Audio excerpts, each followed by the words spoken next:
তারা আমাদের স্বাধীনতা যুদ্ধ, মুক্তিযুদ্ধ এর সঙ্গে অনেকটা সমান্তরাল ভাবে এই 2024-এর জুলাই গণঅভ্যুত্থানকে তারা তুলনা করছেন।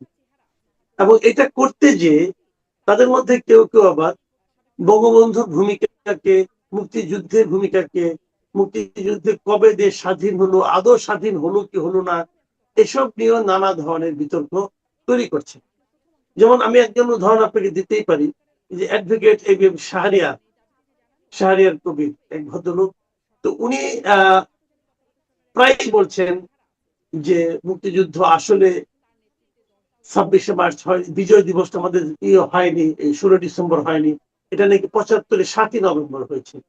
আবার উনি এটাও বলছেন যে 57 সালেই নাকি ডেপুটি স্পিকারকে হত্যার দায়ে বঙ্গবন্ধু শেখ মুজিবকে করা উচিত ছিল, ফাঁসি দেওয়া উচিত ছিল। যদি সেটা হতো তাহলে নাকি দেশের আজকে এই দুরবস্থা হতো না। মানে সমস্ত দুরবস্থার কারণ হিসাবে উনি বঙ্গবন্ধু শেখ মুজিবকে অভিহিত করছেন, দায়ী করছেন। তো আপনি কি আসলে কয়েকটা বিষয় জানতেই চাই, আমি ধীরে ধীরে অন্যান্য বিষয়ে আসবো। একেবারে আমি 57 সাল থেকে শুরু করতে চাই। আসলে কি 57 সালে আসলে কি হয়েছিল, কেন উনি বঙ্গবন্ধুর ফাঁসি দাবি করছেন? আসলে কি উনি ওই ঘটনার আসামি ছিলেন? আপনি এই সম্পর্কে কিছু বলতে পারবেন? আপনাকে ধন্যবাদ যে সমসাময়িক বিষয় নিয়ে কথা বলার সুযোগ করে দেওয়ার জন্য। গণতান্ত্রিক সমাজে যে কেউ যে কোনো কথা বলতে পারে, কিন্তু অসংলগ্ন কথা কখনোই গ্রহণযোগ্য না। স্বাধীনতার ৫৫ বছর পরে যিনি এসে হঠাৎ আবির্ভূত হয়ে কথাগুলো বলছেন, তার পটভূমিটা জানা খুব জরুরি। তিনি আসলে কোন প্রেক্ষিত থেকে কথাগুলো বলেন। ৫৫ বছর পরে যখন ৩০ লক্ষ শহীদের রক্তের বিনিময়ে যে বাংলাদেশ, সেটা নিয়ে যে প্রশ্ন তোলে, আমি তার ব্যাপারে প্রশ্ন করতে চাই, তিনি কি বাংলাদেশকে বিশ্বাস করেন কি করেন না? যদি তিনি বাংলাদেশকে বিশ্বাস করেন, তাহলে উনি ১৯৫৭ সালের কথা বলতেন না। যদি উনি বাংলাদেশকে বিশ্বাস করেন, উনি ৭১ নিয়ে কথা বলতেন না। উনি বলেছেন ৫৭ সালে নয়, ১৯৫৮ সালে সংগঠিত হয়েছিল, এই বঙ্গবন্ধুর কথা বলছেন। উনি কি দৈনিক আজাদের ২৪শে সেপ্টেম্বর ১৯৫৮ সালে যে রিপোর্টটি প্রকাশিত হয়েছিল, প্রতিবেদন, উনি কি সেটা পড়েছেন কিনা? আমি বিনয়ের সাথে ওনাকে প্রশ্ন করছি আপনার প্ল্যাটফর্ম থেকে। এখানে আমি যদি আপনাকে দেখাতে পারি, এই জায়গাটাতে আমার সম্মানিত দর্শক শ্রোতাও আছেন এখানে। এখানে দেখা যাচ্ছে যে পুলিশ ও বিরোধী দলের সদস্যদের মধ্যে হাতাহাতি, ডেপুটি স্পিকার আহত, বিরোধী দলের ৩ জন সদস্য গ্রেফতার। আমাকে একটু গভীরে যেতে হবে কথা বলার জন্য। হ্যাঁ, এই রিপোর্টটা পুরাটাই যদি আমি পাঠ করে শোনাই, আমার মনে হয় শ্রদ্ধেয় দর্শক মন্ডলী সিদ্ধান্ত নেবে যিনি নিজেকে খুব ইতিহাসবেত্তা মনে করছেন, তিনি আসলে কোন অ্যাঙ্গেল থেকে কথা বলছেন। ঢাকা ২৩শে সেপ্টেম্বর অপরাহ্নে পূর্ব পাকিস্তান আইন পরিষদে হাঙ্গামার ফলে পরিষদের ডেপুটি স্পিকার জনাব শাহিদ আলী ও আরো ৪ জন সদস্য আহত হইয়াছেন। কেএসপির ভাইস প্রেসিডেন্ট সৈয়দ আজিজুল হক গুরুতর রূপে আহত হইয়া অজ্ঞান অবস্থায় হাসপাতালে ভর্তি। ওকে, এখানে উজিরে আলী জনাব আতর রহমানের বিবৃতি। উনি বলেছেন যে উজির আলী জনাব আতর রহমান খান অপরাহ্নে পূর্ব পাকিস্তান আইন পরিষদে নিম্নলিখিত বিবৃতি প্রদান করেছেন। সেখানে উনি বলেছেন যে দুঃখ ভারাক্রান্ত অন্তরে অপরাহ্নে এখানে দণ্ডায়মান হয়েছে। এই সমস্ত ঘটনা যে কোনো সত্য মানুষের পক্ষে লজ্জাজনক। সকল প্রকার গুন্ডামি হাঙ্গামা সৃষ্টি করা হইয়াছে, পরিষদের আসবাবপত্র এগুলো ভাঙা হয়েছে। আচ্ছা, এখানে বলা হয়েছে সমস্যা ৩ দিন পরে ডেথ রিপোর্টে বলা হয়েছে বহুমূত্র, মূত্রাশয়ের গোলযোগ ও বহুমূত্র অত্যধিক রক্তের চাপের ফলে হৃদযন্ত্র আক্রান্ত হয়, মুখের আঘাতে এই শাহেদ আলী মারা গেছেন, স্পিকার শাহেদ আলী মারা গেছেন। আচ্ছা, জনাব আবু হোসেন সরকার উনি বলেছেন, পরিষদে বিরোধী দলীয় নেতা জনাব আবু হোসেন সরকার বলেন যে জনাব শাহিদ আলীকে ডেপুটি স্পিকার করার ব্যাপারে তিনি দায়ী ছিলেন। সম্প্রতি তিনি স্পিকার হইবার আশায় আওয়ামী লীগ দলে যোগদান করেন, এরকম কথা। কিন্তু এখানে দেখা হয় যে পরবর্তীকালে শাহিদ আলীকে হত্যা চেষ্টার মামলা করে, তবে মামলায় অভিযুক্তদের তালিকায় বঙ্গবন্ধুর নাম ছিল না। উনি একজন আইন বিশারদ নিজেকে যদি মনে করেন, মামলার অভিযুক্তদের তালিকায় যদি ওনার নাম না থাকে, উনি এত বছর পুনর ফাঁসির দাবি করছেন। আচ্ছা, বিরোধী দলীয় নেতা আবুল হোসেন সরকার সহ ১২ জনের বিরুদ্ধে মামলাটি করা হয়। ২৯শে সেপ্টেম্বর আদালতে হাজির করা হয়। আদালতে পাবলিক প্রসিকিউটর বলেন ২৩ সেপ্টেম্বর পরিষদে জনাব ইউসুফ আলী চৌধুরী একটি চেয়ারের পায়া ছুঁড়ে মারিলে ডেপুটি স্পিকার আহত হন এবং পরবর্তীতে ইন্তেকাল করেন। এরপরে এই সময় আসামি পক্ষের উকিল ময়নাতদন্ত প্রতিবেদনকে সাজানো দাবি করে, বলেন মেডিকেল রিপোর্টে বহুমতজনিত সংজ্ঞাহীনতার কথা বলা হয়েছে। অর্থাৎ স্পষ্টতই দেখা যাচ্ছে শাহেদ আলী হত্যাকাণ্ডের প্রক্রিয়ায় কোথাও বঙ্গবন্ধুর নাম আসেনি। এমনকি বিরোধী দলীয় উকিলও আদালতে দাঁড়িয়ে তেমন কোনো প্রতিবেদন দায়ের করেনি এবং বলেনি। এবার আমি এই প্ল্যাটফর্ম থেকে সারা বাংলাদেশের 17 কোটি মানুষের কাছে বিনয়ের সাথে প্রশ্ন করতে চাই, এই জায়গাটায় কোনো জায়গায় যদি বঙ্গবন্ধুর নাম না থাকে, উনি কেন উদ্দেশ্যমূলক ভাবে এই প্রপাগান্ডা ছড়াচ্ছেন বঙ্গবন্ধুকে নিয়ে? ওনার বঙ্গবন্ধুকে নিয়ে এত মাথা ব্যথা কেন? যিনি 3053 দিন কারাবাস করেছেন, যিনি যিনি মানে বুলেটের আঘাতকেও মানে সহ্য করেননি। আমি প্রথমে আসছি, আপনি তাহলে বলতে চাচ্ছেন যে 1957 নাকি 58, আমি যদিও জানি 58-তে, আর 1958 আচ্ছা, সেই ঘটনায় যিনি মারা গিয়েছিলেন শাহেদ আলী সাহেব, উনি মারা গেছেন, পরে জানা গেছে উনার মানে অসুস্থ হওয়ার কারণে, হৃদরোগে আক্রান্ত হওয়ার কারণে, চেয়ার ছুঁড়ে মারার কারণে নয়। 1 নম্বর কথা। 2 নম্বর কথা, ওই মামলায় শাহেদ আলী হত্যা যে মামলাটা হয়েছিল, সে মামলায় আসামিদের তালিকায় বঙ্গবন্ধু শেখ মুজিবুর রহমানের নামই ছিল না, নামই নেই। তাহলে আমাদের বর্তমানে এই অ্যাডভোকেট শাহরিয়ার কবির, উনি বঙ্গবন্ধুর মৃত্যুদণ্ড কামনা করছেন কোন কারণে? মানে অন্য কোনো মামলা নাকি এই মামলার কারণে? আমার তো মনে হয় উনি এই মামলার কারণে না, কিছু না। আমি শ্রদ্ধার সাথে আবারও বলি, ওনাকে শ্রদ্ধা করেই বলছি, উনি আমার সিনিয়র বয়সে। সেটা হলো যে উনি বাংলাদেশটাকে সহ্য করতে পারছেন না। উনি যদি বাংলাদেশটাকে সহ্য করতে পারতেন, তাহলে উনি বঙ্গবন্ধুকে নিয়ে কোনো প্রশ্ন তুলতেন না। কারণ উনি জানেন স্বাধীনতার মহান স্থপতি কে। তাহলে উনি যে বলেন 71-এর 16 ডিসেম্বর বাংলাদেশে, উনি বিভিন্ন জায়গায় বলে, ওনার এত বড় দুঃসাহসটা উনি কোথায় পেয়েছে? যে দেশে 2.5 লক্ষ মা বোন সম্ভ্রম হারিয়েছেন, 30 লক্ষ শহীদ প্রাণ দিয়েছেন যে দেশে পতাকার জন্য, তিনি সেখানে কি করে বাংলাদেশের 16 ডিসেম্বরকে নিয়ে প্রশ্ন করেন? ওনার এত বড় দুঃসাহসটা উনি কোথায় পেয়েছেন? উনি এত বছর কোথায় ছিলেন? এখন কোথা থেকে আবির্ভূত হয়ে উনি এই কথাটি বলছেন?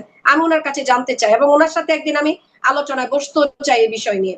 সেদিন আমি ওনাকে সরাসরি প্রশ্ন করবো, আপনি কোথা থেকে 16 ডিসেম্বরকে অস্বীকার করছেন? তাহলে আপনি বাংলাদেশের, আপনি যে এনআইডি বহন করেন, সে এনআইডিও কি আপনি বহন করে বিদেশে ঘুরে বেড়ান? আপনি বিদেশ থেকে ব্যারিস্টারি করে আসছেন এই এনআইডি বহন করে। তাহলে আপনি যখন আপনি ব্যারিস্টারি করেছেন, তখন কি আপনি বলে আসছেন আপনি বাংলাদেশের না কোন দেশের নাগরিক?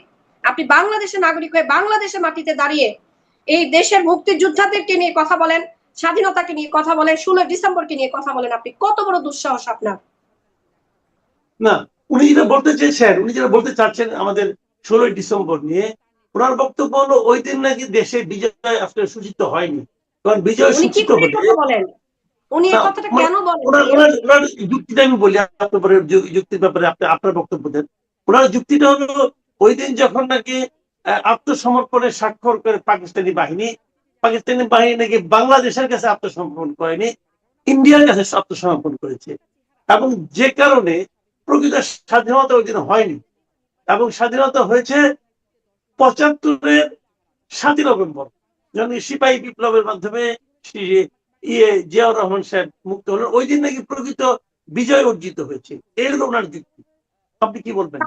তাহলে 71-এর পরে যে দেশগুলো স্বীকৃতি দিয়েছে, তারা কি অন্ধ ছিল? সেই দেশের প্রধানেরা অন্ধভাবে স্বাক্ষর করে বাংলাদেশকে স্বীকৃতি দিয়েছিল? 71-এর পরে থেকে যে স্বাধীনতার পরে যে স্বীকৃতিগুলো এসেছে, বিশ্বব্যাপী স্বীকৃতিগুলো এসেছে, জাতিসংঘের সদস্য হয়েছে, সেগুলো কি হয়েছিল সেদিন? আর উনি যে বলে যে ভারতের কাছে আত্মসমর্পণ করে, আপনি যেটা বলেন 75 আগে তো পাকিস্তানও তো বাংলাদেশকে স্বীকৃতি দিয়ে দিয়েছিল।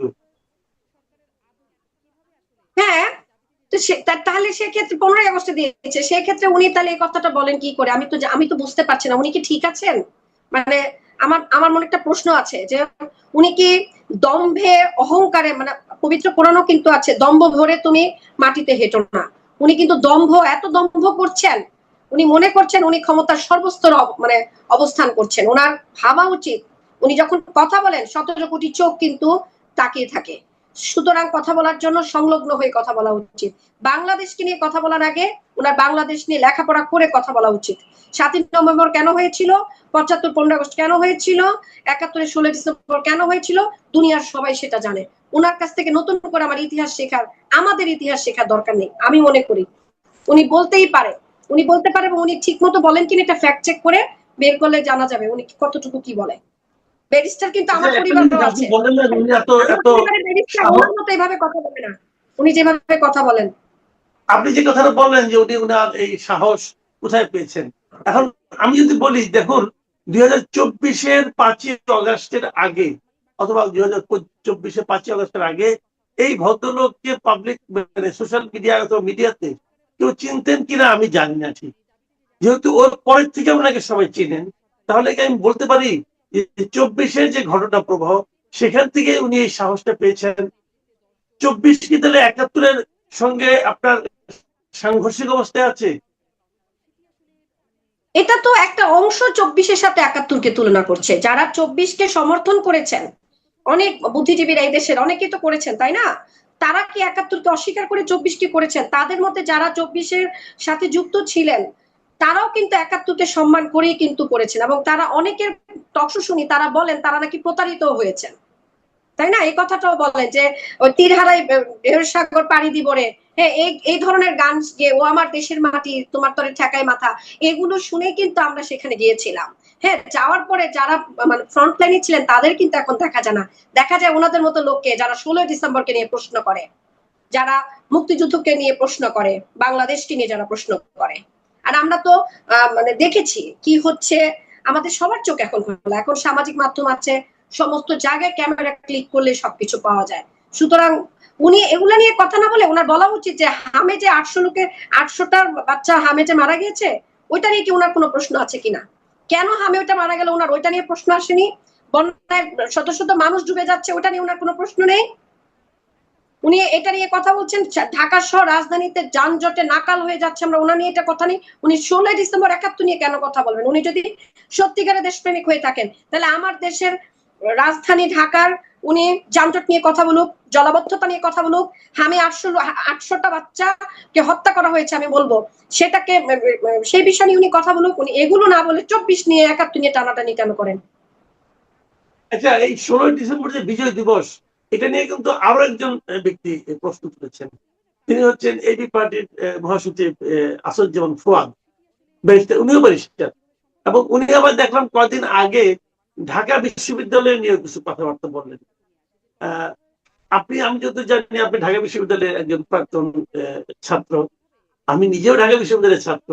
তো একজন ঢাকা বিশ্ববিদ্যালয়ের ছাত্র হিসাবে ঢাকা বিশ্ববিদ্যালয় নিয়ে ব্যারিস্টার ফুয়াদের যে বক্তব্য, সেই বক্তব্যের সঙ্গে আপনি কতটুকু একমত?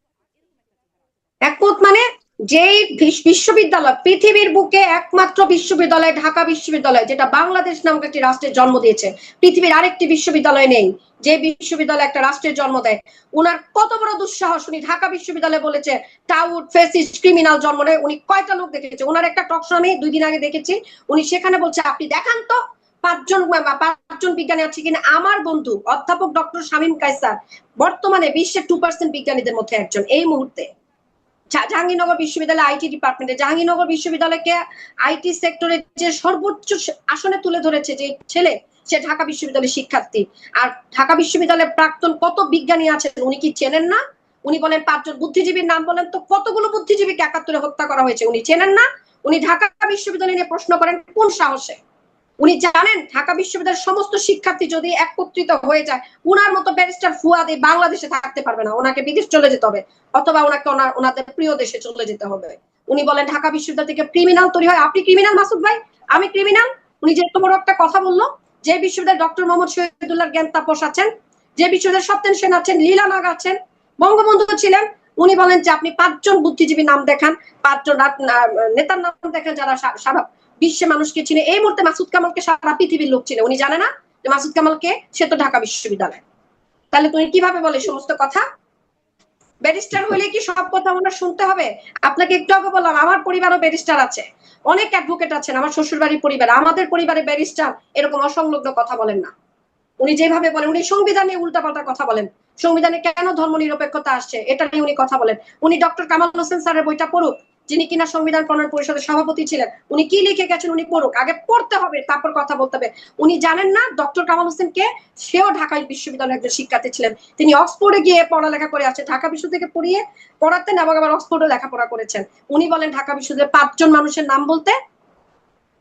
এত বছর, 100 বছর বিশ্ববিদ্যালয়কে ওনাদের এত প্রিয় ব্যক্তি ডক্টর ইউনূস, সেও তো ঢাকা ইউনিভার্সিটি স্টুডেন্ট, সেও ঢাকা বিশ্ববিদ্যালয়। তাহলে ওনার প্রিয় ব্যক্তি, উনি ঢাকা বিশ্ববিদ্যালয়ের সম্মানী, উনি ওনার জায়গাতে ব্যক্তি ডক্টর ইউনূস আলাদা ব্যাপার, তাই না? শাসক ডক্টর ইউনূস আলাদা ব্যাপার, ব্যক্তি doctor Yunus was the students of Dhaka university, এটা কিন্তু ওই ভদ্রলোকের মাথায় রাখা উচিত। উনি ঢাকা বিশ্ববিদ্যালয় নিয়ে কোনো কথা বলতে পারবেন না। আমি আপনার প্ল্যাটফর্ম থেকে তীব্রভাবে ওনার নিন্দা আমি নিন্দা করছি। ঢাকা ইউনিভার্সিটি অ্যালামনাই অ্যাসোসিয়েশনের সদস্য হিসাবে, Dhaka university public administration alumni অ্যাসোসিয়েশনের সদস্য হিসাবে, রোকেয়া হল অ্যালামনাই অ্যাসোসিয়েশনের সদস্য হিসাবে, এই দেশের একজন নাগরিক হিসাবে উনি ঢাকা বিশ্ববিদ্যালয়ের আর একটি কথা যেন না বলেন। এত বড় দুঃসাহস উনি যেন আরেকটা না দেখান। অধ্যাপক জীবনানন্দ, আমরা অনুষ্ঠানের শেষ পর্যায়ে চলে এসেছি। আসলে এই আলোচনাটা পুরোটাই আমাদের জুলাই মাস, এটা এই জন্যই আমি আলোচনাটা ওই লাইনে থাকলাম যে জুলাইয়ের সঙ্গে ৭১ অনেকে তুলনা করছে, এটা দ্বিতীয় মুক্তিযুদ্ধ বলছে। ভাইয়া ঢাকা বিশ্ববিদ্যালয়, আপনি জুলাইকে আসলে কিভাবে মূল্যায়ন করছেন এটা একটু জানতে চাচ্ছেন? এটা বলার আগে আমি একটু বলছি যে কয়েকদিন আগে একজন সম্মানীয় আমার সিনিয়র একজন বক্তব্যে বলেছেন জাহাঙ্গীরনগর বিশ্ববিদ্যালয়ের মেয়েদের নাকি বিয়ে হয় না। উনি কত বড় দুঃসাহস! উনি আমার শিক্ষার্থী, আমার বিশ্ববিদ্যালয়ের নারী শিক্ষার্থীদের নিয়ে কথা বলে। ওনার যোগ্যতা আছে জাহাঙ্গীরনগর বিশ্ববিদ্যালয়ের নারী শিক্ষার্থীকে বিয়ে করা? জাহাঙ্গীরনগর বিশ্ববিদ্যালয়ে ভর্তি হতে হলে এই ২.৫ লক্ষ ছেলে মেয়ে, ২,৫৬,০০০ ছেলে মেয়ে গত বছর পরীক্ষা দিয়েছে। সেখান থেকে আমরা মাত্র কয়েক হাজার, মানে ১,০০০ কি ২,০০০ বাচ্চা নেই। এই বাচ্চাগুলার মানে সম্মানের মধ্যে উনি কিভাবে আঘাত করেন? আরেকজন ব্যক্তি, তিনি রাজশাহী বিশ্ববিদ্যালয়ের সম্মানিত শিক্ষক, আমাদের শ্রদ্ধেয় সকলের শামসুজ্জোহা স্যারকে বলেছেন শামসুজ্জোহা সাহেব আপনি জুলাইকে মূল্যায়ন করতে বলেন, সেটা করবো আলাদাভাবে, কিন্তু এই জুলাইয়ের পরে যে পরিমাণ এই শামসুজ্জোহা স্যারকে শামসুজ্জোহা সাহেব বানানো হয়েছে, জাহাঙ্গীরনগর বিশ্ববিদ্যালয়ের নারী শিক্ষার্থীদেরকে বলতেছে বিয়ে হয় না, ঢাকা বিশ্ববিদ্যালয়কে বলা হচ্ছে ফেসিস্ট ক্রিমিনাল জন্ম নেয়, আপনি আমাকে কিভাবে মূল্যায়ন করতে বলেন? বলেন তো, আপনি বলেন, আমাকে বলেন কিভাবে মূল্যায়ন করবো আমি? আপনি কি বলতে চাচ্ছেন যে এই যে আচরণগুলো, এগুলো কি জুলাইয়ের প্রোডাক্ট অথবা বাই প্রোডাক্ট? জুলাইয়ের প্রোডাক্ট আমি বলবো না, বাট আমার তো বয়সটা কম হয়নি। এত বছরে এই ধরনের কথা, বাংলাদেশের স্বাধীনতা নিয়ে কথা বলার দুঃসাহসটা আমি ২৪-এর আগে শুনিনি বলতে, স্ট্রেট ফরওয়ার্ড কথা, ঠিক আছে? তারপরে ঢাকা বিশ্ববিদ্যালয় নিয়ে একটা শব্দ বলার দুঃসাহস কেউ দেখায়নি, সেটা ২৪-এ করা হয়েছে। মুক্তিযোদ্ধাদের গলায় মালা দেওয়ার বিষয়টা জুলাইয়ের পরে হয়েছে, ৩২ ভাঙা হয়েছে জুলাইয়ের পরে। এই দেশে ৭৫-এর পরে বর্তমান মাননীয় প্রধানমন্ত্রীর বাবা শ্রদ্ধেয় শহীদ রাষ্ট্রপতি জিয়াউর রহমান কিন্তু প্রধান ছিলেন। এই দেশে বর্তমান মাননীয় প্রধানমন্ত্রীর মা এদেশে প্রধানমন্ত্রী ছিলেন। ওই সময় কিন্তু ৩২-এর গায়ে ওনারা হাত তুলেননি, এবং ৩২কে ওনারা সম্মান করেছেন বলে ৩২টা কিন্তু যেভাবে ছিল সেভাবেই ছিল। কই, তখন তো কিছু হয়নি। এরশাদ সরকারও ছিল, তখন তো কিছু হয়নি। তারপরে যে ফাঁকে ফাঁকে যত সরকার এসছে, কোন সরকারই তো ৩২ ভাঙার সাহস দেখায় নেই। এই ৩২টা কখন ভাঙা হয়েছে তারিখটা বের করেন, এবার বলেন আমাকে মূল্যায়ন করার জন্য। সবের মাধ্যমে অপমান করা হয়েছে জুলাইয়ের পরে। ব্যক্তি ডক্টর ইউনূস স্যারকে আমি সম্মান করি, কিন্তু উনি শাসক হিসাবে যদি বলতেন স্টপ দিস নয়সেন্স, তাহলে বন্ধ হয়ে যেত। উনি সেটা করে নাই। উনি নিজেও কিন্তু একজন শিক্ষক ছিলেন। এগুলা কি আপনি দেখেছেন মাসুদ ভাই? আপনার এত বড়, আপনি তো আমার অনেক সিনিয়র, আমার জন্ম বছরে আপনি ইউনিভার্সিটিতে লেখাপড়া করেছেন, আপনি আমার এত শ্রদ্ধেয় একজন মানুষ, তাহলে আপনি একটু দেখেন তো এর আগে কি আপনি এগুলো দেখেছেন কিনা? শিক্ষকদের গলায় জুতার মালা দেখেছেন কিনা? দেখেছেন ভাই? তাহলে আপনি আমাকে বলেন, আমাকে মূল্যায়ন করার জন্য, এখন মূল্যায়ন করি। জি, আপনি যে কথাগুলো বলেন এগুলো আসলে অস্বীকার করার কোনো উপায় নেই, কোনো সন্দেহ নাই। আমি নিজেও মনে করি যে জুলাই অবশ্যই আমাদেরকে একটা বড় কিছু দিয়েছে। একটা এর আগের যিনি শাসক ছিলেন তার পতন ঘটেছিল জনগণের জনরোষের মুখে, এই সবই আমরা জুলাই দেখেছি। কিন্তু পরে আবার জুলাইয়ের কিছু বাই প্রোডাক্ট আমরা পেলাম, কিন্তু যেগুলো নাকি যেরকম হয়। গণঅভ্যুত্থানটার কথা ভুলে গেছেন মাসুদ ভাই? আপনি তো তখন মনে হয় শিক্ষার্থী কিনা, নাকি শেষ হয়ে গেছে লেখাপড়া? বোধহয় শেষ হয়ে গেছে। ৯০-এর গণঅভ্যুত্থানকে নিয়ে কেউ কোনো কথা বলে না কেন? ৯০-এর গণঅভ্যুত্থানকে নিয়ে, শহীদ নুরুল হোসেনকে নিয়ে কেউ কোনো কথা বলে না কেন? ৬৯-এর গণঅভ্যুত্থান নিয়ে কেউ কোনো কথা বলে না কেন? ৬৬ ৬ দফায় নারায়ণগঞ্জে কত শ্রমিক মারা গেছে, তাদের নিয়ে কথা বলে না কেন? ৭১-কে নিয়ে টানাটানিটা বন্ধ করা উচিত। আমাদের মানসিক অসুস্থতা লাগে এখন, একদম মানসিক অসুস্থতা লাগে। বর্তমান মাননীয় প্রধানমন্ত্রী কিন্তু এইসব নিয়ে কথা বলেন না, কথা বলেন এই আশেপাশে যারা আছেন তারা এই সমস্ত কথা বলে বিতর্কিত করার চেষ্টা করছে। উনি একজন বীর মুক্তিযোদ্ধার সন্তান, উনি কিন্তু জানেন মানুষকে সম্মান করতে। ওনাকে দেখিনি এসব কথা বলতে, এখন পর্যন্ত দেখি নেই, জানি না। তবে উনি একজন বীর মুক্তিযোদ্ধার সন্তান, এবং ওনার মা এবং বাবা দুজনেই দেশের প্রধান ছিলেন। কিন্তু তাদের সময় বঙ্গবন্ধুর বাড়ি থেকে শুরু করে দেশের মুক্তিযুদ্ধের কোনো ভাস্কর্য ভাঙচুর হয়নি। এই মুহূর্তে দেশের শত শত মুক্তিযুদ্ধের ভাস্কর্য ভাঙচুর করা, জাহাঙ্গীরনগর বিশ্ববিদ্যালয়ে যাওয়ার সময় হেমায়তপুরের সামনে একটা মুক্তিযুদ্ধের ভাস্কর্য ভাঙচুর করা, চতুর্দিকে ভাঙচুর করে, এগুলা কিন্তু কোনোদিন হয়নি। এগুলা কিন্তু কবে হয়েছে তারিখক্ষণ বের করেন, তাইলে ভালো হয় আর কি। অনেক ধন্যবাদ, অনেক ধন্যবাদ অধ্যাপক ডক্টর জীবন্নেসা। প্রিয় দর্শক, আপনারা শুনলেন অধ্যাপক জীবন্নেসা একটু কি বলবো, আবেগপ্রবণ হয়ে গিয়েছিলেন। এবং আমি এটাও মনে করি আমাদের দেশে যারা নাগরিক, তারা বাংলাদেশের কোনো অপমান, বাংলাদেশকে কোনো কথা কেউ বললে আবেগপ্রবণ হওয়াটাই স্বাভাবিক। আমি নিজেও আবেগপ্রবণ হয়ে যাই। কথা বলবে, আমার পতাকা নিয়ে কথা বলবে, আমি যে বিশ্ববিদ্যালয়ে পড়েছি সে বিশ্ববিদ্যালয়ের কথা বলে তাকে ছাড় দিব, ওই অতটুকু ব্যক্তিত্ব আমার না। এবারে এই ইন্টারভিউটা নিয়েছে আন্তর্জাতিক সংবাদ মাধ্যম রয়টার্স, এবং তাদের সেই ইন্টারভিউতে উনি জানিয়েছেন আগের মতোই, যেমন এর আগের বার এনডিটিভিকে বলেছিলেন যে উনি ডিসেম্বর মাসের মধ্যে দেশে ফিরছেন। এবারও তিনি রয়টারকে ওই একই কথা বলেছেন যে উনি ডিসেম্বরের মধ্যে ফিরছেন। একটু বাড়িয়ে বলেছেন, একটু যুক্ত করেছেন, সেটা হলো উনি সিনিয়র লিডারদের নিয়ে ফিরছেন। এরপর আবার দেখলাম যে আরেকটা ভিডিও ক্লিপে যে সিনিয়র লিডারদের মধ্যে যারা আসাদুজ্জামান খান কামাল, তিনি স্বরাষ্ট্রমন্ত্রী ছিলেন ওনার ক্যাবিনেটে, তিনিও বলেছেন যে তারাও নাকি ফিরছেন, নেত্রীর নির্দেশে ওনারাও ফিরছেন।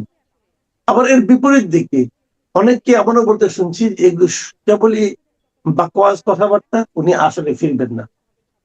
আবার রাজশাহী ইউনিভার্সিটির একজন অধ্যাপক, উনি দেখলাম পাকিস্তানে থাকা বাংলাদেশি মাসকাওয়াত আহমেদের একটা আপনার কথাকে কোট করে বলেছেন। মাসকাওয়াত আহমেদ সেখানে বলেছেন যে এই রিপোর্টটা, রয়টার্স এর এই রিপোর্টটা যদি কোনো আপনার যখন কোনো জোনাথন অথবা হ্যারিসন অথবা এই ধরনের কোনো বিদেশি লোকের লেখেন, তখন ওটাকে উনি বিশ্বাস করেন, গুরুত্ব দেন। এবং যখন কোনো ইন্ডিয়ান লেখেন, সেন, দাশগুপ্ত অথবা এরকম রায়, এরা লেখেন, তখন অতটা উনি গুরুত্ব দেন না। ইন্টারেস্টিংলি এই ইন্টারভিউটা একজন ইন্ডিয়ানই করেছেন। তার ধারণা এগুলো ইন্ডিয়ান গভর্নমেন্ট এগুলো খাওয়াচ্ছে। এই যে বাস্তবতা, এই বাস্তবতার মধ্যে আপনার কাছে আমার প্রশ্ন, আমি একটু লম্বা ভূমিকা দিলাম সবকিছু আমার মনে যে প্রশ্নগুলো আছে সেগুলো আপনাকে জানানোর জন্য। আমার প্রশ্ন হলো, আপনি কতটুকু বিশ্বাস করেন, অথবা এই দুটো ইন্টারভিউকে আপনি কতটা গুরুত্ব দিচ্ছেন? না, এখানে বিশ্বাস অবিশ্বাসের থেকেও বড় বিষয় হলো যে শেখ হাসিনা কি চান দেশে আসতে, আবার ক্ষমতা ফিরে পেতে চান? নিঃসন্দেহে। আর একটা বিষয় হলো কি, এই সরকার কি চায় যে শেখ হাসিনা এসে ক্ষমতা দখল করুন? নিঃসন্দেহে না। এরকম নানাবিধ বিষয় কিন্তু আছে। তবে একটা বিষয় আপনি সঠিক বলেছেন যে এই ঘোষণাটার ফলে বেশ একটা চাঞ্চল্যের সৃষ্টি হয়েছে, বিশেষ করে আওয়ামী লীগ পন্থী যেসব লোকজন তারা বেশ উজ্জীবিত হয়েছে। অ্যাট দ্য সেম টাইম যে জামাত, শিবির, তারপরে এনসিপি এবং অন্যান্য যেসব এন্টি আওয়ামী লীগ যে দলগুলি আছে, তারাও কিন্তু আবার কি বলবো যে একীভূত হচ্ছেন, মানে তারাও কিন্তু জয়েন্টলি এটার প্রতিবাদ করছেন। সুতরাং একটা রাজনৈতিক একটু অস্থিরতার সৃষ্টি হয়েছে। তো এখানে আমি যে জিনিসটা বলতে চাই যে আমাদের দেখতে হবে যে ইতিহাসে এই ধরনের ডিক্টেটর বলেন, ফ্যাসিস্ট বলেন, বা কর্তৃত্ববাদী শাসকরা যখন ক্ষমতাচ্যুত হন কোন বিপ্লব কিংবা গণ অভ্যুত্থানে, তাহলে তাদের কি অবস্থা হয়? তারা যখন যারা মারা যান তো মারাই যায়, যেমন আপনার গাদ্দাফি মারা গেছেন একেবারে, তার তো আসা না আসার কোনো বিষয় না। কিন্তু যারা মারা যান না, যারা পালিয়ে যান, সরে যান, যেমন শেখ হাসিনা চলে গেছেন এই জন অভ্যুত্থানের ফলে, তাদের কি হয়?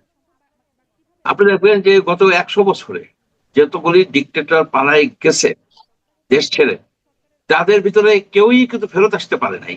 একমাত্র আর্জেন্টিনার ওয়ান পেরন, উনি ফেরত আসতে পেরেছিলেন। তারপরে কিছুদিন পরে আবার উনিও ক্ষমতাচ্যুত হয়ে গেছিলেন। যাই হোক, সেটা পেরনের বিষয়টা সম্পূর্ণভাবে একটা ব্যতিক্রমিক ঘটনা। তিনি গণ অভ্যুত্থানে উনি পালিয়ে যান নাই, উনি মিলিটারি কুয়ের ফলে ওনাকে চলে যেতে হচ্ছে। ওনার ব্যাপক গণভিত্তি ছিল, যখন চলে গেছেন উনি, এটা গণভিত্তি ছিল। কিন্তু অন্যান্য ক্ষেত্রে আপনি যদি দেখেন, ইদি আমিন চলে গেছে, ইদি আমিন কিন্তু সৌদি আরবে আশ্রয় নিয়েছে, ইদি আমিন কিন্তু ফেরত আসতে পারে না। অগাস্টো পিনোশে আপনি যদি দেখেন যে এই ডুভালিয়ার, হাইতির ডুভালিয়ার, বেন আলী টিউনিশিয়ার, আমি অনেকের নাম বলতে পারবো যারা গেছেন, তারা কেউ ফেরত আসতে পারেন নাই। আপনি যদি 100 ডিক্টেটর কথা ভাবেন গত 100-150 বছরে, তার ভিতরে কেউই ফেরত আসে নাই। সুতরাং শেখ হাসিনা এরকম একটা ব্যতিক্রমী হবেন কেন? এখন আপনি বলতে পারেন যে কি কারণে তারা আসতে পারে না।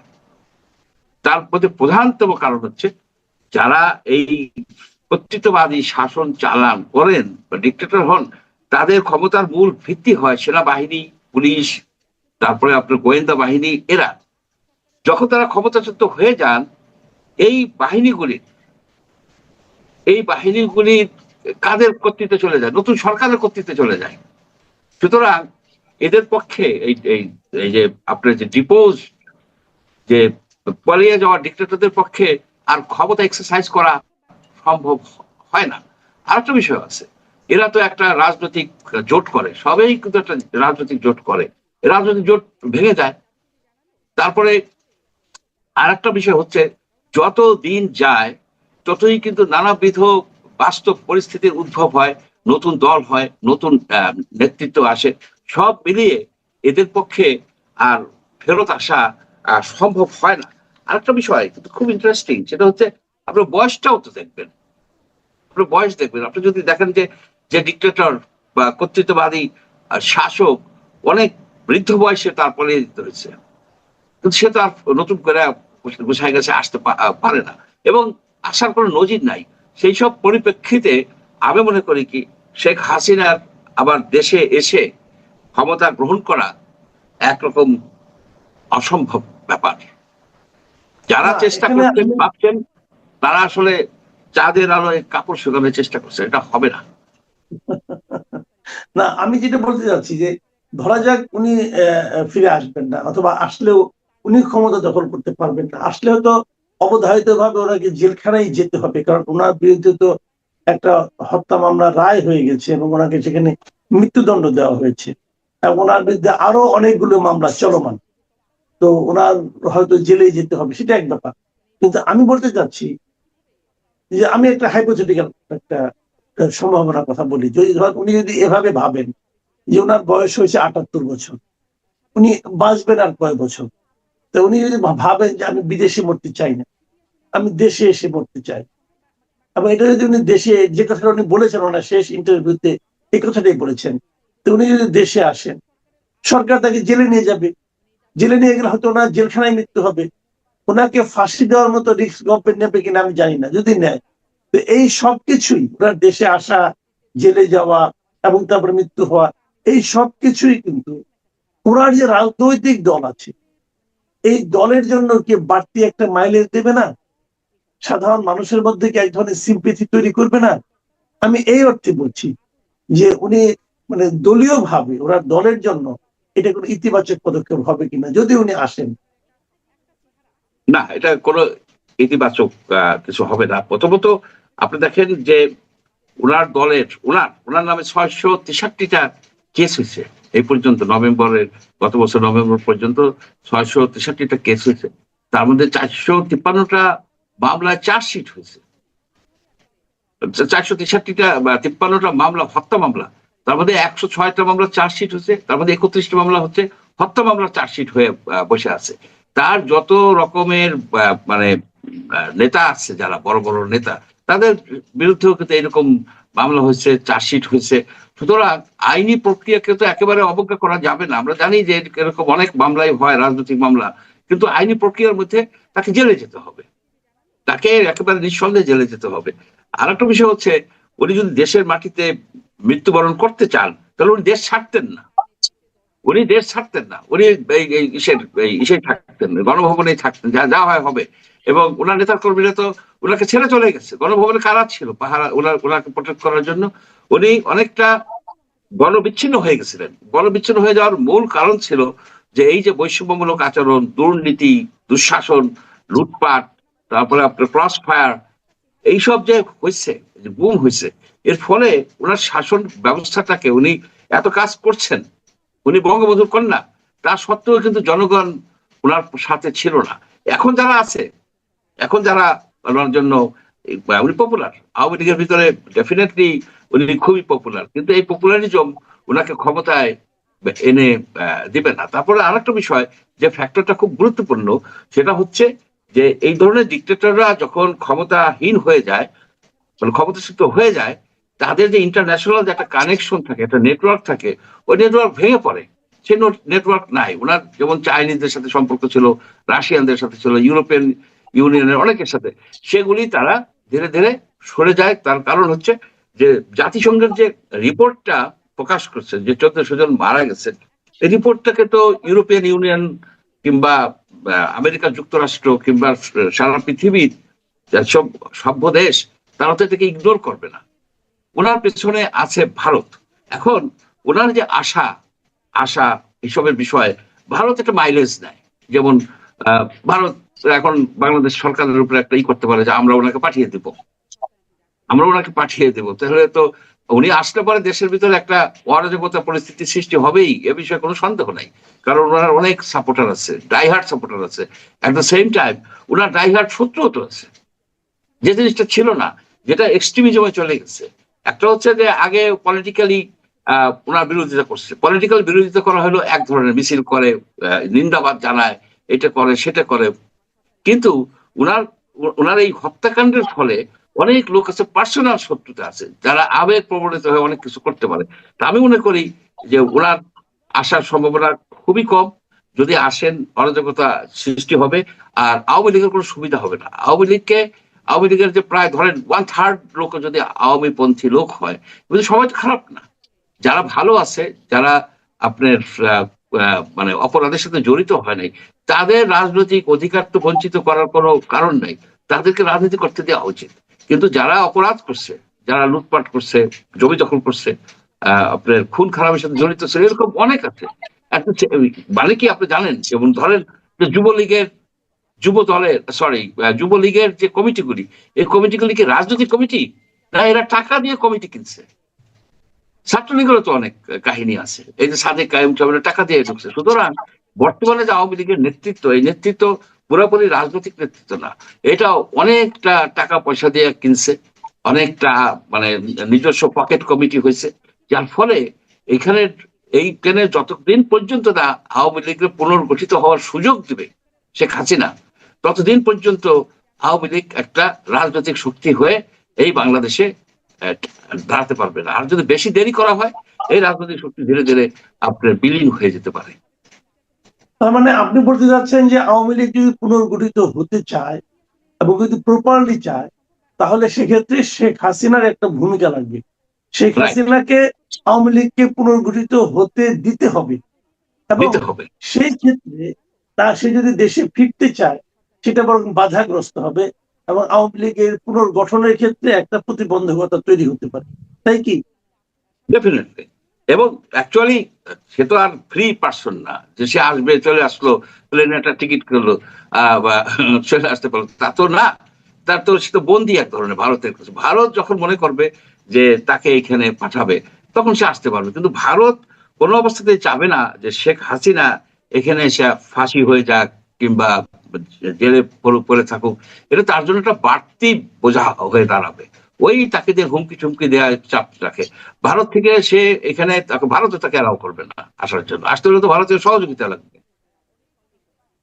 ও, তার মানে আপনি বলতে চাচ্ছেন যে ভারতের এই যে রিপোর্ট যেগুলো হচ্ছে, ভারতে বসে যেগুলো সেই রিপোর্ট প্রচারিত হচ্ছে, এনডিটিভিতে হোক আর রয়টারই হোক, ওই মাসওয়াত হাসান যে কথা বলেছেন, উনি যে ইঙ্গিতটা দিয়েছেন যে এটা আসলে ভারতে এই সমস্ত খেলা খেলতেছে, এই সন্দেহটা কি আপনার কাছে গ্রহণযোগ্য মনে হয়? না, আমি এটা গ্রহণযোগ্য মনে করি, এবং আমি এটা শুধু গ্রহণযোগ্য না, আমি মনে করি এইটাই যে ভারত তাকে, ভারতের হাতে সেটা টুল হয়ে দাঁড়াইছে, একটা মানে এই সরকারের সাথে বার্গেনিং করার জন্য। তবে এই টুলে ভারত কখনোই তাকে এমন কিছু করবে না, তার যে নিরাপত্তা বিঘ্নিত করবে না। যদি নিরাপত্তা বিঘ্নিত করে, ভারত একটা রাষ্ট্র হিসেবে মানে বিশ্বাসঘাতক প্রমাণিত হবে। কারণ শেখ হাসিনা ভারতের অত্যন্ত ক্লোজ লোক ছিল, বিশ্বস্ত ছিল। ভারতকে সে অনেক কিছু দিছে, বাংলাদেশের কে বঞ্চিত করে। আপনার দেখেন এত কিছু, যেমন তিস্তা চুক্তি 2011 সালে হওয়ার কথা ছিল, সেটা করে নাই। কিন্তু তারপরে কিন্তু ট্রানজিট দিছে, নৌ ট্রানজিট দিছে, রেল ট্রানজিট, সবকিছুই দিছে, সবকিছু দিছে। সুতরাং তেমন একজন ব্যক্তিকে ভারত আপনার হাতে তুলে দেবে না বাংলাদেশে। যেমন লেন্দুব দর্জিকে দিছে। লেন্দুব দর্জি ভারতে সুন্দরী ছিল, তার দিকে ইম্পর্টেন্ট ছিল না। সে একজন ভারতে একজন মহিলা লেন্দুব দর্জির আবির্ভাব হচ্ছে তার মাধ্যমে। সে মহিলা লেন্দুব দর্জি হিসেবেই তার জীবন কেটে যাবে বাংলাদেশে। বাংলাদেশে তার আপনার কবর হবে কিনা এ বিষয়ে আমার সন্দেহ আছে। এমন একটা বিরোধী লোক জনগোষ্ঠী সৃষ্টি করছে সে, যে তারা ওটাকে বাধা দেওয়ার চেষ্টা করবে। সেটা একদিন আল্লাহর ইচ্ছা যে পক্ষে কখন যায়, তার তো একদিন জীবন অবসান হবে। অবসান হওয়ার পরের যে জিনিসটা যদি আপনি চিন্তা করেন, যে তার এদেশে তার আসার আর কোনো সম্ভাবনা নাই, সেই সম্ভাবনা সে শেষ করে দিয়ে চলে গেছে। জি, অনেক ধন্যবাদ ডক্টর মুনির আহমেদ চৌধুরী। আমরা আপনার কাছ থেকে একটা মানে আমি মনে করি একটা ডিফারেন্ট অপিনিয়ন পেলাম, যেটা নিয়ে আমাদের দর্শকদের অবশ্যই চিন্তা করার বিষয় আছে। আপনি যেটা বললেন এর সঙ্গে আমি আরো একটু যোগ করতে চাই যে এই মুহূর্তে আওয়ামী লীগের রাজনীতি থাকবে কি থাকবে না এটা নিয়ে আদালত আইসিটিতে একটা মামলা চলছে, তদন্ত চলছে এখানে। তো আমার কেন যেন মনে হয় উনি যদি এই মুহূর্তে আসেন, তাহলে সেই মামলার ক্ষেত্রে হয়তো সেটা কোনো নেতিবাচক প্রভাব। আওয়ামী লীগের সভানেত্রী উনি এর আগেও একটা ইন্টারভিউ দিয়েছিলেন এনডিটিভিকে। এনডিটিভি ইন্ডিয়ান মিডিয়া ওটাকে আবার অনেকে কোট করে আল জাজিরা অথবা এএফপি তারাও রিপোর্ট করেছিল। কিন্তু এবার সরাসরি রয়টার্সই তাকে একটা এবার আর লিখিত ইন্টারভিউ না, টেলিফোন ইন্টারভিউ করেছে বলে আমি যে যতটুকু পেলাম। সেখানে নানা রকম কথা হয়েছে, আমরা ওই কথাগুলো নিয়ে একটু কথা আপনার সঙ্গে আলোচনা করতে চাই। প্রথমত উনি বলেছেন যে উনি এবং ওনার দলের সিনিয়র লিডারদের নিয়ে ওনারা শিগগিরই ঢাকায় ফিরবেন এবং সারেন্ডার করবেন, আদালতের শরণাপন্ন হবেন। আপনি এটাকে কতটুকু গুরুত্ব দিচ্ছেন? প্রথমত এটা খুবই গুরুত্বপূর্ণ একটা সংবাদ, এবং রয়টার্সের সাথে ইন্টারভিউ মানে এটা ইন্টারন্যাশনাল মিডিয়ার সাথে একটা ইন্টারভিউ, এর আগে এনডিটিভির সাথে একটা ইন্টারভিউ, এবং নানান ভাবে এরকম একটা ঘোষণা ওনার পক্ষ থেকে এসেছে যে উনি মাতৃভূমিতে ফিরতে চান। এবং এবার পরিষ্কারভাবে বললেন যে যেহেতু তার বিরুদ্ধে একটা বিচার হয়ে গেছে, তার বিচারের রায় হয়েছে, উনি আদালতের কাছে সারেন্ডার করবেন। আর দিনক্ষণটা ঠিক করেননি, ডিসেম্বর মাসের কথা বলেছেন। এবং সেখানে কিছুটা ইমোশনও আছে। তিনি বলেছেন যে যতটুকু পড়লাম, তিনি বলেছেন যেখানে তার বাবা মার কবর, যেখানে তার বাবা মা শুয়ে আছেন, সেখানেই তার মৃত্যু হোক, এটা তিনি চান। এবং তার দলের অনেক নেতা কর্মীর উপরে যে অত্যাচার নির্যাতন, সেগুলোর কথা উনি বলেছেন। এবং সেই জন্য তিনি মনে করছেন যে তার দলের সকল নেতা কর্মী সহ তিনি আসবেন, সারেন্ডার করবেন। যারা বাইরে আছেন তাদের কথা বলছেন, সিনিয়র লিডাররা আসবেন, সারেন্ডার করবেন। একই দিনে বাংলাদেশের সব জায়গায় তাদের বিরুদ্ধে যত মামলা মকদ্দমা হয়েছে আমরা জানি, আওয়ামী লীগ নেতা কর্মীদের নামে শত শত মামলা আছে, এবং সেই সকল মামলায় শত শত লোককে অভিযুক্ত করা হয়েছে। সাধারণ মানুষকে অভিযুক্ত করা হয়েছে। তাদের মধ্যে সাংবাদিক আছেন, শিক্ষক আছেন এবং অন্যান্য পেশার লোকজন আছেন যারা সরাসরি আওয়ামী লীগের রাজনীতির সাথে ওতপ্রোতভাবে যুক্ত ছিলেন না। তো সেরকম একটা ঘোষণা রয়টারের মাধ্যমে তিনি দিয়েছেন। তো এটা একটা খুবই গুরুত্বপূর্ণ ঘোষণা। এবং তিনি এটাও বলেছেন, তাকে জিজ্ঞাসা করা হয়েছিল যে তিনি কি বাংলাদেশ সরকারের সাথে কোনো আলাপ আলোচনা করেছেন কিনা। তিনি বলেছেন মানে ঢাকার সাথে আলাপ আলোচনা করেছেন কিনা। তিনি উত্তর দিয়েছেন যে না, ঢাকার সাথে তার কোনো আলাপ আলোচনা হয়নি, এবং ঢাকার সাথে তিনি আলাপ আলোচনা করবেন এমনটাও বলেননি। বলেছেন যে এটা তো আলাপ আলোচনার বিষয় নয়, আমাদের ফেরত আসা, আওয়ামী লীগের রাজনীতি করা, এটা জনগণের বিষয়, জনগণ সিদ্ধান্ত নিবে। আমরা যদি কোনো ভুল করে থাকি, জনগণ সিদ্ধান্ত নিবে, তাদের সিদ্ধান্তের উপরে আমরা নির্ভর করব। জি, এখানে একটা বিষয় হলো যে উনি বলেছেন যে উনি দলের সিনিয়র লিডারদের নিয়ে ফিরবেন। সিনিয়র লিডার বলতে যাদেরকে বুঝিয়েছেন, আমরা এমনিও জানি, আমরা আগেও দেখেছি, বহুবার দেখেছি যে শেখ হাসিনা নিজে ব্যক্তিগতভাবে খুবই সাহসী একজন মানুষ, রাজনৈতিক নেতা, এবং ওনার এই সাহসের পরিচয় আমরা এর আগে বহুবার দেখেছি।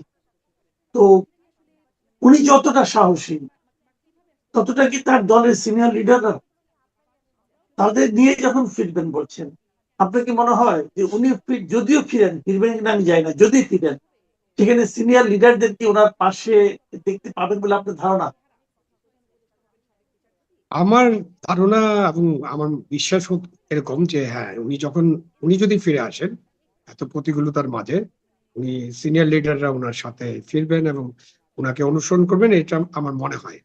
কারণ এর আগে আপনার নিশ্চয়ই মনে আছে যে একটা গ্রেনেড হামলার ঘটনা ঘটেছিল, তখন তাকে যে মানব বর্ম রচনা করে যে তাকে রক্ষা করেছিল, সেখানে কিন্তু সব সিনিয়র লিডাররা ছিলেন। সুতরাং শেখ হাসিনার প্রতি তাদের লিডারদের বা তাদের নেতা কর্মীদের, বিশেষ করে তৃণমূল কর্মীদের তো অনেক আস্থা আছে। কেউ কেউ হয়তো ফিরবেন না, নাও ফিরতে পারেন। তারা তখন বাদ হয়ে যাবেন, আওয়ামী লীগের রাজনীতিতে তাদের আর কোনো অবস্থান থাকবে না। সুতরাং এটা নির্ধারণ করবে যে তারা আওয়ামী লীগের রাজনীতিতে থাকতে চান কিনা এবং তারা বাংলাদেশের মানুষের সাথে রাজনৈতিক কর্মকাণ্ডে অংশগ্রহণ করতে চান কিনা। কারণ আপনি রাজনীতি করবেন, আপনার বিরুদ্ধে মামলা মোকদ্দমা হবে, সেই মামলা কোন সময় সত্য মামলা হতে পারে এবং অধিকাংশ ক্ষেত্রে রাজনীতিবিদদের নামে মামলা তো মিথ্যা মামলা হয়, এটা তো দেখা যায়। যেখানে আপনি ধরেন ঢাকায় আছেন, আপনি রাজনীতি করেন, আপনার নামে মামলা হলো রংপুরে যে আপনি অমুক হত্যার সাথে যুক্ত আছেন, আপনি সেখানে ছিলেন। আপনি আছেন চট্টগ্রামে, মামলা হলো খুলনাতে। এইরকম পেশাজীবীদের বিরুদ্ধে মামলা হয়, আমরা দেখেছি তো। বিভিন্ন সম্পাদকদের বিরুদ্ধে মানহানির মামলা দেখেছেন না আপনি? অযথা একটা মানহানির মামলা আছে যেটা ঢাকায় করলেই চলে, সেই মামলা আপনার কুষ্টিয়া, যশোর, চট্টগ্রাম, রংপুর, মানে উনাকে এইসব মামলায় হাজিরা দেন। আমাদের এই সিস্টেম আর কি, আমি এই বিচারের যে সিস্টেমের কথায় আসলাম, যে বিচারেরটা এরকম যে এবং কিভাবে এইসব মামলা নেওয়া হয়, কেন নেওয়া হয়, আপনি যে ঘটনা যেখানে ঘটবে মামলা সেখানে হবে, এটা একটা সাধারণ নীতি থাকা উচিত, নীতি আছেও। তাহলে আপনি মাসুদ কামাল, আজকে যদি আপনি কারো মানহানি করেন, তাহলে আপনি যখন ঢাকা শহরে বসে এই কাজটা করছেন, তখন আপনার নামে যদি মানহানি মামলা কেউ করতে চায়, তার উচিত ঢাকা মেট্রোপলিটন কোর্টে যায় মামলা করা, যে থানায় আপনি আছেন সেই থানায় যায় মামলা করা। আপনার বিরুদ্ধে কুষ্টিয়া মামলা করার তো কোনো দরকার নেই, আপনার বিরুদ্ধে যশোরে মামলা করার দরকার নেই। বাংলাদেশের আমরা তো অনেক ধরনের সংস্কারের কথা শুনেছি, অনেক কিছু পরিবর্তনের কথা শুনেছি, স্বাধীনতা 2.0 এসব শুনেছি, আপনার আমাদের জাতীয় পতাকা পরিবর্তনের কথা শুনেছি, জাতীয় সঙ্গীত পরিবর্তনের কথা শুনেছি, সংবিধান ফেলে দেওয়ার কথা শুনেছি। সবই শুনেছি যে আমরা নতুন ভাবে অনেক কিছু করতে চাই। কি নতুন করতে চাই? একটাই জিনিস, যে এতদিন যে ফ্যাসিবাদী শাসন ছিল, এতদিন ধরে বাংলাদেশে যে অগণতান্ত্রিক ব্যবস্থাগুলো চালু আছে, বা যেসব জিনিস আমাদের জাতির যে উন্নতি, সেই উন্নতির পথে বাধাগ্রস্ত হয়ে আছে, বিশেষ করে পলিটিক্যাল যেসব জিনিস, সেগুলোতে আমরা পরিবর্তন আনবো। আপনি এই মামলার ক্ষেত্রেও তো এই ছোট্ট পরিবর্তন আনা একদম, মানে এটা কোনো মানে কোনো বড় বিষয় না। এটা আমাদের আইনের যে যে আইনের অধীনে মামলাগুলো হয়, আমাদের যে প্যানাল কোড আছে এবং আমাদের যে মামলার পরিচালনার যে সমস্ত নীতিমালা আছে, সেসব অনুযায়ী ওখানে একটা পরিবর্তন আনলে হয় যে ভাই, যার নামে যে মামলা সেইখানে করতে হবে। অযথা একজনের নামে মামলা বিভিন্ন জায়গায় করা চলবে না, আপনাকে ওই জায়গায় যে মামলা করতে হবে, ওখানে উকিল আছে, ব্যারিস্টার আছে, তাদের সাথে নিয়ে মামলা করেন। জি, আমরা আমরা জানি যে উনি ভারতে আছেন, ভারত সরকারের কাছে উনি আছেন এবং ওনাকে খুব স্বাধীনভাবে কোথাও চলাফেরা করতে দেখা গেছে, এমন খবরও কিন্তু আমরা গত 2 বছরে পাইনি।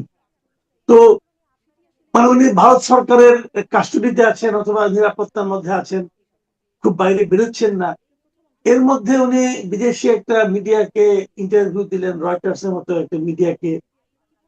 আপনার কি মনে হয় যে এই ইন্টারভিউ পেছনে ভারত সরকারের কোনো ভূমিকা আছে? প্রথমত আমরা একটা বিষয়ে পরিষ্কার হই যে উনি ভারত সরকারের কাস্টডিতে নাই। সুতরাং ওনাকে কোনো কারণে কাস্টডি করা হয়নি, উনি কাস্টডি নাই। কেন? উনি ভারত সরকারের কোনো আইন লঙ্ঘন করে ভারতে প্রবেশ করেন নাই, শুধু অনাধিকার প্রবেশের জন্য উনি কাস্টডিতে নেওয়ার বা তার নামে মামলা করার যে সুযোগ ছিল সেটা নেই। সুতরাং আমাদের একটা ব্যবস্থা, আমাদের সরকার সেই সময় যারা দায়িত্বে ছিলেন, তারাই তাকে আমাদের হেলিকপ্টার ব্যবহার করে বিমানবন্দরে নিয়ে যে, আমাদের এয়ারফোর্সের প্লেন ব্যবহার করে ভারত সরকারের সাথে আলাপ আলোচনা করে তাকে সেখানে রেখে আসছে। সুতরাং উনি ভারত সরকার উনাকে অতিথি হিসাবে গ্রহণ করেছেন, অতিথি হিসেবে বরণ করেছেন এটাও বলতে পারেন। এবং ভারতের সরকার এবং ভারতের সমস্ত রাজনৈতিক দল এই বিষয়ে তাকে যে আতিথ্য দেওয়া হয়েছে এই বিষয়ে তারা একমত হয়েছেন। হ্যাঁ, তিনি যেহেতু আশ্রয় আছেন এবং বাংলাদেশের সাথে শেখ হাসিনার ভারতে অবস্থান নিয়ে বাংলাদেশের সাথে মানে সরকারের সাথে ভারত সরকারের যে টানাপোড়েন চলছে, বিশেষ করে ইউনূস সরকারের তো মানে একেবারে অচল অবস্থার দিকে চলে গিয়েছিল। সুতরাং ইউনূস সরকারের সময় তার যে এক্সট্রাডিশন করার জন্য তাকে যে বারবার চিঠি দেওয়া হয়েছে, এইসব কারণে ভারত সরকার নিশ্চিতভাবে তাকে বলেছেন যে আপনি যেহেতু আশ্রয়িত আছেন, আপনি থাকেন, আপনি চলাফেরা করবেন না, বাইরে যাবেন না। কেন, সেই নিরাপত্তা দেওয়ারও তো বিষয় আছে যে ভারতে উনি যদি বাইরে চলাফেরা করেন ওনার নিরাপত্তাটা কে দেবে? সুতরাং ভারত সরকারকে অতিরিক্ত একটা নিরাপত্তার ব্যবস্থা করতে হবে। এইসব বিবেচনা ভারত সরকার তাকে হয়তো বাইরে কোথাও যাওয়া আসার ব্যাপারে বিধিনিষেধ আরোপ করে থাকতে পারে, অথবা উনি নিজের থেকেই নিজের উপর একটা আরোপিত নিষেধাজ্ঞা দিয়েছেন যে নিজের থেকেই উনি এখন বের হচ্ছেন না। বাট উনি তো এখন কথা বলেননি, রয়টারের কথা বলছেন গতকাল, তার আগে এনডিটিভির সাথে কথা বলছেন, তার আগে প্রেস ক্লাবের যে সভাপতি তার সাথে কথা বলেছেন, বিভিন্ন সময় উনি কথা বলেছেন। এবং উনি ওই ইন্টারভিউতে এটাও আছে যে উনি বাংলাদেশের 125-এর মতো, সংখ্যাটা সঠিক কিনা দেখে নিতে হবে, 125-এর মতো নির্বাচনী এলাকার নির্বাচিত প্রতিনিধিদের সাথে কথা বলেছেন। তার মানে ওনার কাছে ফোন আছে, যে ফোনে ইন্টারনেট কানেকশন আছে, অ্যান্ড্রয়েড ফোন নিশ্চয়ই আছে, এবং উনি কথা বলতে পারছেন। সুতরাং তারপরে এই কথা বলার উপরে কোনো তেমন বিধিনিষেধ নেই বলে আমার কাছে মনে হচ্ছে। যে আবার কেউ কেউ একটা কথা আমি শুনছিলাম, অনেকে বলছিলেন যে গতবার উনি যখন এনডিটিভির কাছে ইন্টারভিউটা দিলেন, ওই ইন্টারভিউর প্রেক্ষিতে আমি অনেককে বলতে শুনেছি, ওনারা বলেছেন যদি উনি শেষ পর্যন্ত দেশে আসেনও তাহলে সেখানে একটা মধ্যস্থতাকারী দেশ থাকা লাগবে। একটা পুরো একটা দেশের সঙ্গে আমাদের দেশের সঙ্গে এক ধরনের দুতিয়ালি করবে, তারপর উনি আসবেন। আবার এখন উনি বলছেন উনি নিজেই আসবেন, এবং উনি আসলে উনি কিভাবে আসবেন? সেখানে কি আমাদের দূতাবাসের মাধ্যমে আসবেন, কিভাবে আসবেন? আবার আমাদের সরকার বলছে তারা ওনাকে আনার জন্য ভারতের কাছে বেশ কয়েকবার চিঠি দিয়েছে। এই কথাটাও দেখলাম যে এই ইন্টারভিউ শেখ হাসিনা উল্লেখ করেছেন যে ওরা চিঠি দিয়েছে আমাকে নেওয়ার জন্য, না আনার হবে, তারা চেষ্টা করছে, দরকার কি আমি নিজেই যাব, যে আমি ফেস করব। এবং উনি এখানে এই কথাটাও বলেছেন, আপনি একটু বলেন। তিনি বলেছেন যে দীর্ঘ সময় ক্ষমতায় থাকলে পরে কিছু সমস্যা হতেও পারে, আমাদের হয়তো হয়েছিল। এই কথাটা কিন্তু ওনার ইন্টারভিউ এক জায়গায় দেখলাম। তো এই সবগুলো মিলিয়ে আপনার কি মনে হয়? প্রথমত ভারত সরকারের কাছে সরকারের যে চিঠি গিয়েছে তাকে প্রত্যাপন চুক্তির অধীনে, সেইটা টেকনিক্যালি অনেক বিষয় আলোচনা করতে হবে। এবং একটা তো আছেই যে মৃত্যুদণ্ড যদি আপনি দিয়ে দেন তখন ওই প্রত্যাপন চুক্তিটা কার্যকর হবে না। তো ভারত সরকার প্রত্যাপন করার ব্যাপারে তো এখন পর্যন্ত কোনো আলোচনা শুরু করেনি, এবং আলোচনার আমরা দেখিনি এখন পর্যন্ত। কিন্তু বাংলাদেশ সরকার তাকে প্রত্যাপন চায়, তার মানে বাংলাদেশ সরকার চায় তাকে নিয়ে আসা এবং তার বিচারটা করা, এবং সেই বিচারটা কতটুকু ন্যায় ভিত্তিক হবে সেটা নিয়ে অনেক আলোচনা থাকতে পারে। সুতরাং আপনি অলরেডি চাচ্ছেন তাকে, তার বক্তব্য হলো যে আপনার এত আমাকে প্রত্যাপন চাওয়ার দরকার নেই, আমি নিজেই চলে আসবো, বিচারের সম্মুখীন হবো। তো সেটা তো অ্যাডভান্স, আরেকটু ভালো যে আপনারা তাকে গ্রহণ করেন। এখন তিনি কিভাবে আসবেন? আপনি তো আসতে হলে তার তো লাল পাসপোর্ট নিশ্চয়ই বাতিল করা হয়েছে যতদূর আমরা জানি। সুতরাং তাকে একটা দিতে হবে, ট্রাভেল ডকুমেন্ট দিতে হবে। ট্রাভেল ডকুমেন্ট ছাড়া তো কোনো এয়ারলাইন্স তাকে নেবে না প্যাসেঞ্জার হিসেবে। এরকম তো অবস্থার উনি সম্মুখীন হয়েছিলেন, তখন তার পাসপোর্টও ছিল কিন্তু লন্ডন থেকে তাকে আসতে দেওয়া হচ্ছিল না, ওই যে মঈনুদ্দিন ফখরুদ্দিনের সরকারের তত্ত্বাবধায়ক সরকারের সময়, অন্তর্বর্তীকালীন সরকারের সময়। তো তখন এই ব্যবস্থাটা হয়েছিল, তারপর তো উনি আসলেন, যেহেতু তার ট্রাভেল ডকুমেন্ট আছে যেটা বাতিল করা হয়নি, সে কারণে কিন্তু যে এয়ারলাইন্স তাকে প্রথমে উঠায় নেই তাকে প্যাসেঞ্জার হিসেবে, তার বিরুদ্ধে উনি মামলা করে দিয়েছিলেন। তখন এয়ারলাইন্স দেখলো যে আমরা কেন মামলার সম্মুখীন হবো, তার যেহেতু পাসপোর্ট আছে, ভ্যালিড পাসপোর্ট, তাকে আমরা নিয়ে যাবো। কিন্তু এখন তার কাছে তো কোনো ভ্যালিড পাসপোর্ট নেই, সুতরাং তাকে একটা ট্রাভেল ডকুমেন্ট ছাড়া কোনো এয়ারলাইন্স ক্যারি করবে না, এটা একটা। দ্বিতীয় হতে পারে যে আপনি আলোচনায় যদি করেন, উনি যখন আসতে চাবেন তখন আপনি যেভাবে তাকে ওখানে পাঠিয়ে দিয়েছেন আপনি সেভাবে তাকে নিয়ে আসবেন, তাই না? এটার সুযোগ আছে তো, আপনার পাঠানোর যেমন পদ্ধতি ছিল আপনার আনারও পদ্ধতি আছে, আপনি সেভাবে নিয়ে আসেন তাকে। এটা গেল একটা। আরেকটা, আপনি বলছেন যে তারা কেউ কেউ মনে করেন তৃতীয় দেশের একটা নেগোসিয়েশন বা তৃতীয় দেশ এখানে ইনভলভ হবে কিনা। সেই ব্যাপারে তো উনার বক্তব্যে আমরা তেমন কিছু পাইনি। উনি বলছেন কোনো দেশের ইনভলভমেন্ট দরকার নেই, কেন এটা তো আমার দেশ। আরেকটা আইনগত জিনিস হলো যে তার নাগরিকত্ব তো আপনি বাতিল করেননি এখনো। She is very much Bangladeshi citizen, এবং যে কোনো বাংলাদেশের নাগরিকের তার দেশে ঢোকার একেবারে সাংবিধানিক অধিকার আছে। তার একটা ব্যক্তিগত অধিকার আছে, তার একটা জন্মগত অধিকার আছে। সুতরাং তিনি কিভাবে আসবেন, কিভাবে আসা সম্ভব, এগুলো নিয়ে আরো আলোচনা হতে পারে, বাট পথ আছে। আপনি আসতে বাধা নাও দিতে পারেন, আপনি আবার বাধা আমি দিতে পারেন। এখন তখন তো বাধা যদি দেন, এই লাইনটা শেষ জি। করে দেই, আপনি বাধা দিতে পারেন যে আপনি ট্রাভেল ডকুমেন্ট দিলেন না এবং আপনি তাকে আসতে দিলেন না। তাহলে আপনি এখন যে তাকে প্রত্যর্পণ চাচ্ছেন, তাহলে সেটা ডিফিটেড হয়ে যাবে না? সুতরাং সরকারের কাছে বিষয়টা খুব সেন্সিটিভ। সরকারকে এই বিষয়গুলো ভালোভাবে পর্যালোচনা করতে হবে। আমি এখন আপনাকে শেষ প্রশ্নটা করতে যাচ্ছি, এটা একটু হাইপোথেটিক্যাল প্রশ্ন মনে হতে পারে, তারপর আমি বলি আপনাকে যে সেটা হলো, ধরা যাক উনি এলেন, এয়ারপোর্টের মাধ্যমে এলেন, একটা ট্রাভেল ডকুমেন্টও পেলেন, এয়ারপোর্টে আসার পর এখানে নিশ্চয়ই সরকার তাকে এখান থেকে অ্যারেস্ট করবে, কারণ উনি তো একটা মামলার দণ্ডপ্রাপ্ত আসেন। যদি অ্যারেস্ট করে, সেটা কি অবস্থা তৈরি হতে পারে বাংলাদেশে? এমন ভাবে তো একেবারে মানে 2-2-4 মেলানো যাবে না। বাট শেখ হাসিনা তো একটা দলের নেতা, আমাদের জাতির পিতা বঙ্গবন্ধু শেখ মুজিবুর রহমানের কন্যা, এবং তিনি 17 বছর, আরো 5 বছর যোগ করেন, 15-5-20 বছর ক্ষমতায় ছিলেন। তার একটা দল আছে যেটার নাম বাংলাদেশ আওয়ামী লীগ। সেই দলের একটা ঐতিহাসিক ভিত্তি আছে, এবং সেই দলের সমর্থক, কর্মী সমর্থক, নেতা এবং তৃণমূল সমর্থকের সংখ্যা কত, এটা নিয়ে আমরা বিতর্ক করতে পারি। বাট আমি এখন পর্যন্ত সব বিতর্কের মধ্যে যেটা সবচেয়ে কম পেয়েছি সেটা হলো যে 30% তাদের সমর্থন রয়েছে। কেউ কেউ এটাও নিয়ে বিতর্ক করেন, বাট নানান ইন্টেলেকচুয়ালরা, বিরোধীরাই বিতর্ক করে 30%-এর নিচে খুব একটা নামাতে পারেন না। তার মানে প্রায় 6 কোটি মানুষের সমর্থন আছে তার প্রতি। সেখানে ধরেন 3 কোটি অ্যাডাল্ট মানুষের সমর্থন আছে। তো এই যে 3-3.5 কোটি মানুষের যে সমর্থন আছে, সেই সমর্থনে কতটা ক্ষতিগ্রস্ত হয়েছে সেটা একটা আলোচনার বিষয়। তারপরেও তার অনেক সমর্থক, নেতা কর্মীরা এয়ারপোর্টে তাকে দেখার জন্য বা তাকে যে গ্রেপ্তার করে আনবে সেটাও দেখার জন্য ভিড় করতে পারেন। সেটা একটা বড় চ্যালেঞ্জ গভর্নমেন্টের জন্য, কিভাবে তারা এটাকে ঠিক করবেন, কিভাবে এই ব্যবস্থাটা তারা নিবেন যাতে নিরাপদে, কেন শেখ হাসিনা ফিরে আসবেন, এয়ারপোর্টে কোনো গোলযোগ হওয়া, রাস্তায় কোনো গোলযোগ হওয়া, তাকে জেলখানায় রাখবেন। আমাদের দেশে তো জেলখানায় মানুষকে মেরে ফেলার ইতিহাস আছে, তাই না? সেফ কাস্টডিতে আমরা জাতীয় 4 নেতাকে হত্যা করতে দেখেছি, এবং তাদের বিচার এখনো শেষ হয়নি। সো আপনার সরকার যে চায় প্রত্যর্পণ, নিশ্চয়ই সরকার এইসব বিষয় চিন্তা ভাবনা করে। আর যদি সরকার চিন্তা ভাবনা না করে শুধু লেখার জন্য, চিঠি লেখার জন্য প্রত্যর্পণ চেয়ে থাকে, তাহলে আরেকটা বিষয়, এখন এই ঘোষণার কারণে সরকারকে এই বিষয়ে চিন্তা করতে হবে, তারা কি করবেন, কিভাবে এটাকে ম্যানেজ করবেন, কিভাবে তাকে ন্যায় বিচারের সম্মুখীন করবেন।